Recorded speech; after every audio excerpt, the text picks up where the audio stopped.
Welcome back to Dronacharya IAS YouTube channel. This is our daily newspaper video. So आज है 19th of February. तो चलिए देखते हैं कि आज के हमारे द हिंदू न्यूज़पेपर में वो ऐसे कौन कौन से न्यूज़ आर्टिकल्स हैं जो हमारे यूपीएससी प्रिपरेशन परस्पेक्टिव से इंपॉर्टेंट हैं और जिन आर्टिकल्स को आज की इस वीडियो में हम कवर करेंगे. आज हम सबसे पहले बात करेंगे सेनेगल के बारे में और जानेंगे कि सेनेगल में रिसेंटली ऐसा क्या हुआ है जिससे कि ये कहा जा रहा है कि सेनेगल में एक डेमोक्रेटिक क्राइसिस जो है वो आने वाला है, या फिर कह लीजिए कि पॉलिटिकल इंस्टेबिलिटी की तरफ बढ़ता हुआ नज़र आ रहा है सेनेगल. तो इसको पूरे अच्छे से समझेंगे इस इशू को. इसके अलावा रिसेंटली ओपन एआई का एक न्यू वीडियो जनरेटर जो है उसे लॉन्च किया गया है जिसका नाम है सौरा. तो जानेंगे सौरा क्या है और ये क्या कर सकता है, इसके डिस्कशन यहाँ पे करेंगे. Apart from this environment perspective से कि इम्पॉर्टेंट स्पीशी न्यूज़ में है, इंडिया में पहली बार एक बर्ड को स्पॉट किया गया है which is your spur winged lapwing. तो इसकी बात करेंगे यहाँ पे कहाँ पे ये पाई जाती है और कहाँ पे स्पॉट किया गया है, इतना देखेंगे. Then will talk about IPCC's assessment report. एक बड़ा अच्छा आर्टिकल आया है आज के पेपर में जहाँ पे हमें IPCC की असेसमेंट रिपोर्ट्स क्या हैं और वो हमें क्या देती हैं, क्या शो करती हैं, क्या इसका सिग्निफिकेंस है, इसकी डिस्कशन करेंगे. और लास्टली इलेक्ट्रिक व्हीकल्स को लेकर ब्यूरो ऑफ एनर्जी एफिशिएंसी की एक रिपोर्ट आई है जिसके अकॉर्डिंग कर्नाटका में इंडिया के सबसे ज़्यादा चार्जिंग स्टेशंस कर्नाटका में पाए जाते हैं. तो ये एक सर्वे हुआ है जिसमें Karnataka has top in the number of electric vehicle your charging stations. तो ये कुछ आर्टिकल्स हैं जो हम आज की इस वीडियो में डिस्कस करेंगे. तो चलिए शुरुआत करते हैं सबसे पहले सेनेगल के साथ. देखिए, जब हम सेनेगल की बात करते हैं तो वेस्ट अफ्रीकन कंट्रीज़ में सबसे ज़्यादा पॉलिटिकल स्टेबल कंट्री माना जाता था सेनेगल को, क्योंकि यहाँ पे जो डेमोक्रेटिक सिस्टम है वो काफ़ी अच्छा चलता हुआ आया. स्पेशली जब हम वेस्ट अफ्रीकन कंट्रीज़ की बात करते हैं तो आसपास के कंट्रीज़ में बहुत ज़्यादा मिलिट्री टेक ओवर्स हो रहे हैं इस रीजन में. लेकिन अब तक सेनेगल ही एक ऐसा कंट्री था जो कि डेमोक्रेटिकली स्टेबल रहा. लेकिन अब क्या हुआ रिसेंटली कि वहाँ पे जो सेनेगल के प्रेसिडेंट हैं मैकी सॉल, उनका सेकंड और कॉन्स्टिट्यूशन के हिसाब से देखा जाए तो फाइनल 5 ईयर टर्म चल रहा था and which was set to expire by 2 April इस साल का. और नॉर्मल इलेक्शंस होने वाले थे कुछ 25 फरवरी के अराउंड. इस महीने जो इलेक्शंस थे वो होने वाले थे जिसके बाद नेक्स्ट प्रेसिडेंट को चूज़ किया जाने वाला था. लेकिन वहाँ के प्रेसिडेंट मैकी सॉल ने अनाउंस किया कि उन्होंने इलेक्शंस को इनडेफिनेटली पोस्टपोन कर दिया. Right. So the president of Senegal announced that the elections in Senegal have been postponed indefinitely. और यहाँ से स्पर अप शुरू होता है, यहाँ से एक डिस्प्यूट शुरू हो चुका है कि इस तरह एक पॉलिटिकल क्राइसिस जो सेनेगल में है वहाँ पे इसकी शुरुआत हो गई है. तो इसी की बात यहाँ पे हम कर रहे हैं और यही जान रहे हैं कि जो फ्रेश प्रोटेस्ट हैं वो इसके खिलाफ इवन सेनेगल की कैपिटल डकार में इसको लेकर जो प्रोटेस्ट हैं वो शुरू हो गए हैं. तो इसके ऊपर हम नज़र बना के रखेंगे कि क्या इसका आउटलुक हो सकता है. बिकॉज़ हम कुछ ही दिन पहले एक और ऑर्गेनाइजेशन की भी हम बात कर रहे थे जिसका नाम था इकोवास. I hope you will remember, क्योंकि इस ऑर्गेनाइजेशन को हम डिफरेंट पर्सपेक्टिव्स में डिस्कस कर चुके हैं. इकोवास जिसका फुल फॉर्म है economic community of West African states. इनका काम है कि ये जो वेस्ट अफ्रीकन रीजन है वो कंट्रीज इसके मेंबर थे.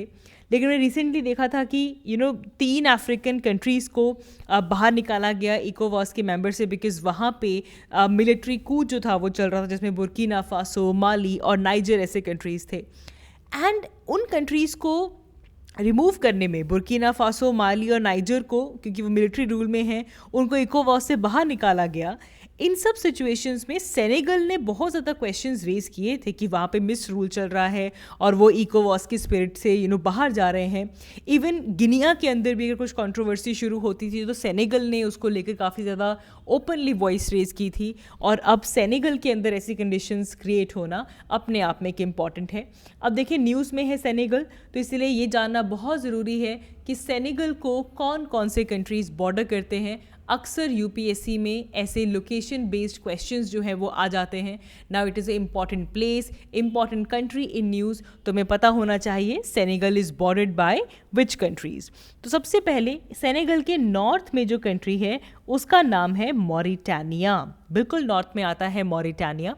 मॉरिटानिया और सेनेगल के बीच में आप देखेंगे कि ये रिवर जा रही है, जिस रिवर का नाम भी है सेनेगल, राइट। मॉरिटानिया के बाद आप देखेंगे देयर इज़ माली।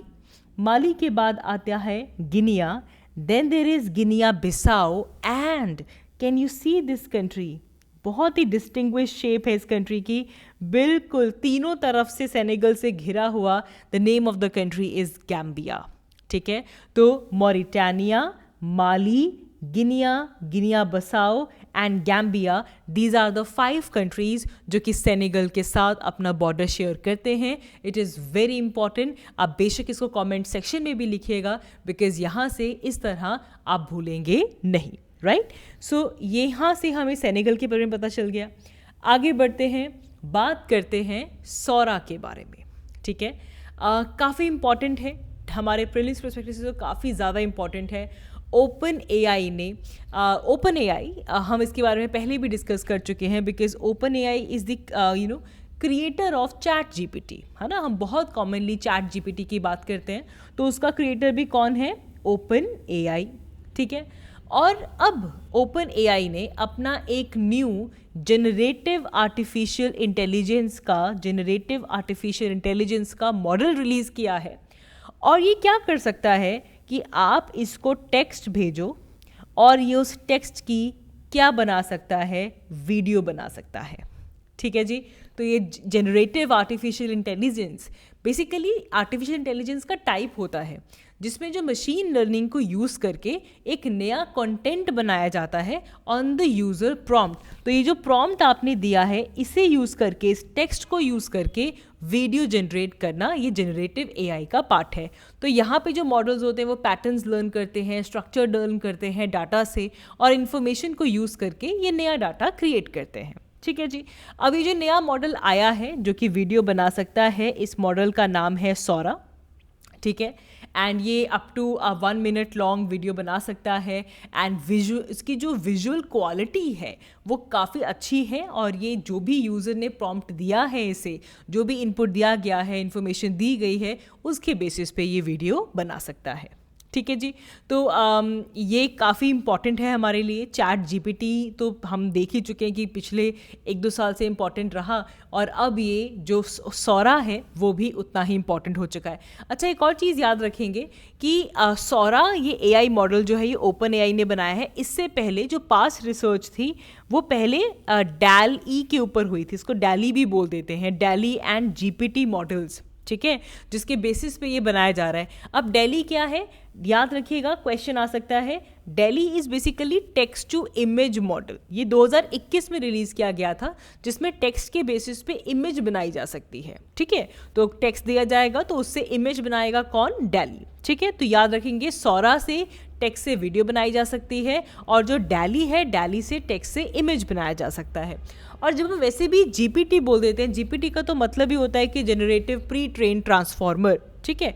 ये एक लार्ज लैंग्वेज मॉडल है जिसमें जो ट्रांसफॉर्मर है वो न्यूरल नेटवर्क्स को यूज़ करके ह्यूमन लाइक टेक्स्ट जो है वो जनरेट करता है, राइट। इसी से आता है आगे आपका ChatGPT. So as of now आपने सौरा का फंक्शन याद रखना है। एक और चीज़ याद रखेंगे कि जब हम चैट जीपीटी की बात करते थे ना, तो वहाँ पे एक टर्म आती थी टोकन्स, कि आप क्या दे रहे हैं, इसे टोकन्स दे रहे हैं, और ये इस टोकन्स को प्रोसेस करके आपको पूरा का पूरा एक टेक्स्ट जनरेट करके दे रहा है।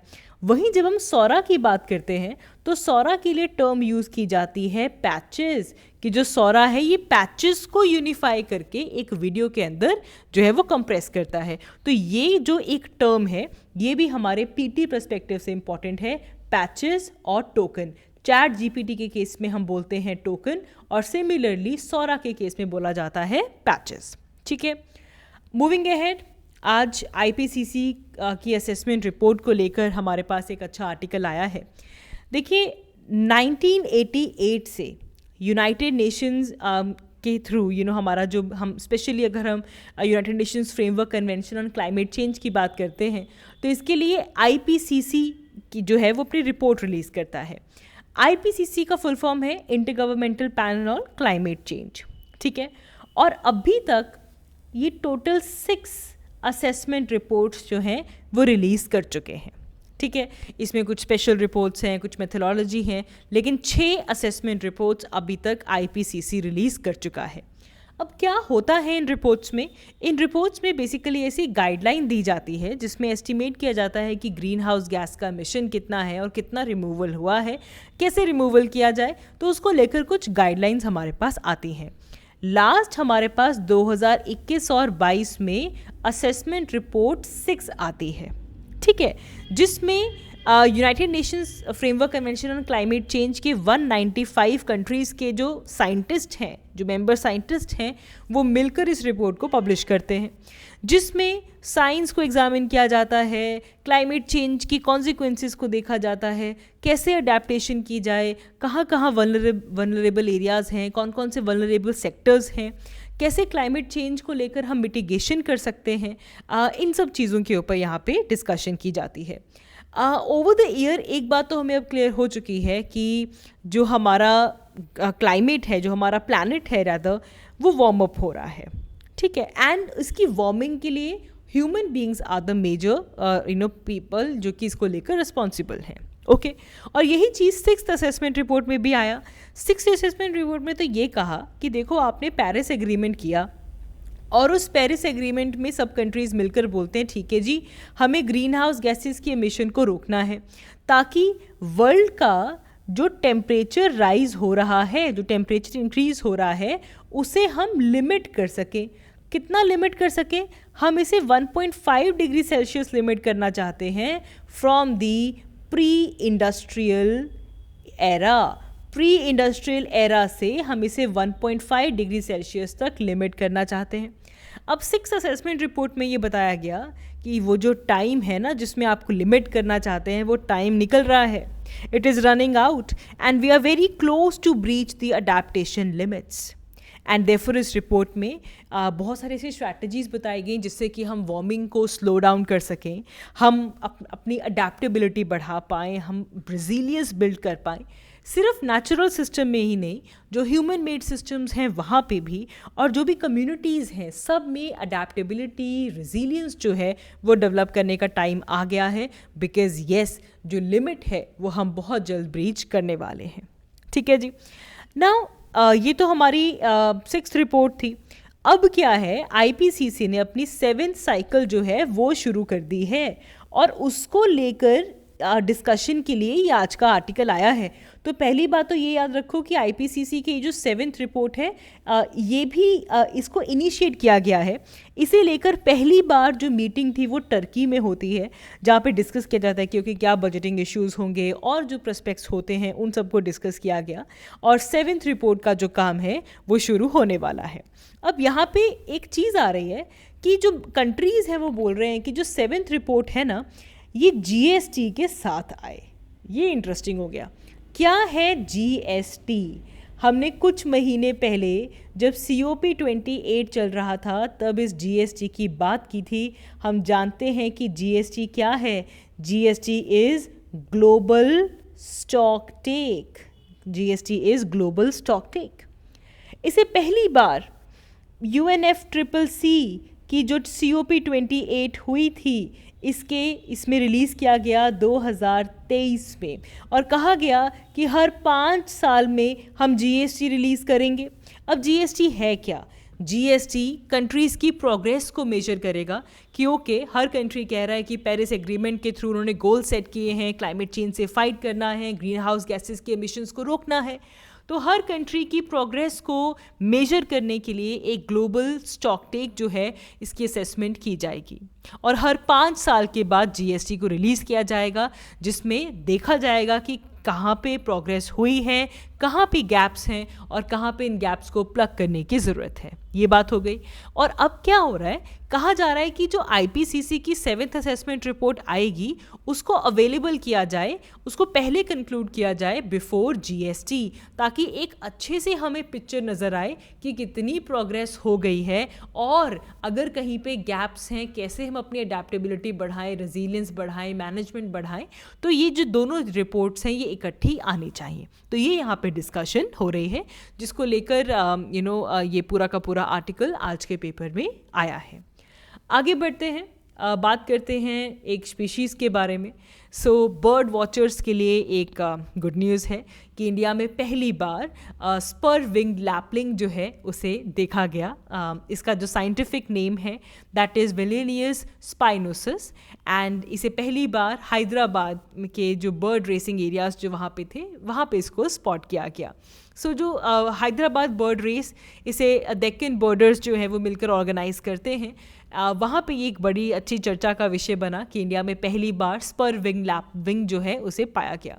ये वैसे नॉर्थ अफ्रीका, मिडल ईस्ट और मेडिटेरेनियन रीजन्स का ये नेटिव है ये बर्ड, एंड अभी तक इसको इंडियन सब कॉन्टिनेंट में स्पॉट नहीं किया गया था।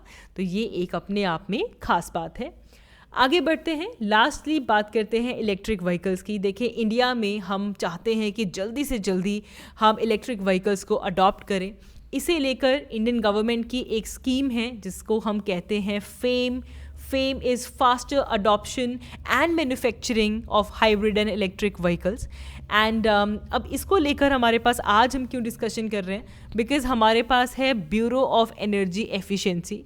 ब्यूरो ऑफ एनर्जी एफिशिएंसी की रिपोर्ट ने कंट्रीज़ में, हमारे कंट्री में जो स्टेट्स हैं कितने चार्जिंग स्टेशंस हैं इसके बेसिस पे स्टेट्स को रैंक किया।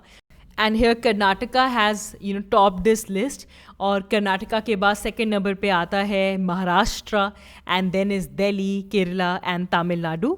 तो सबसे टॉप पे आता है कर्नाटका। तो ये बात यहाँ पे याद रखेंगे। So that is all for this video. आज की इस वीडियो के लिए इतना ही। Thank you so much for watching. I will see you all in my next one. Thank you.